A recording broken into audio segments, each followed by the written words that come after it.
Nama dhagahi fadhu gurii gurraa fudhadhu Geeraraa karaa seenee yaalamii too harka koo fuullee qabee Tuttuqaa lammii tooti yaa garaa koo ija naa bochuun dhabee Bohicha waan afadhu bilisummaa mulqame gabrummaa qofa baadde Hadaraa lammii tooti amaanaa isaanii nyaadde Hordaawwaa lafaan mayru yaa lammii too cabsanii dhaaban malee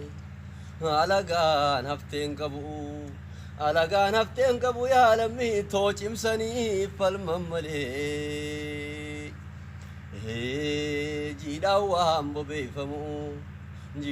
bobeeyfamu yaa lammii too jiidhaamaa bobeeysanii Sossobaan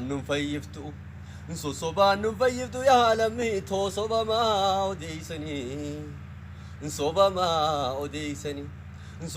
odeeysanii yaa lammii too hin jirreen fakkeeysanii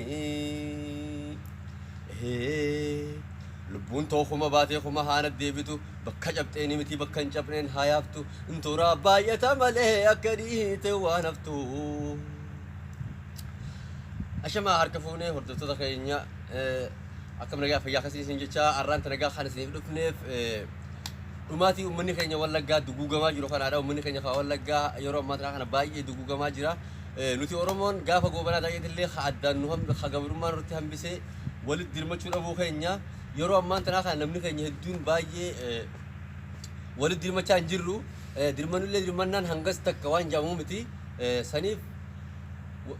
ummanni Harargee ummanni Shawaa ummanni Walloo ummanni hundi kutaaleen 11 irraa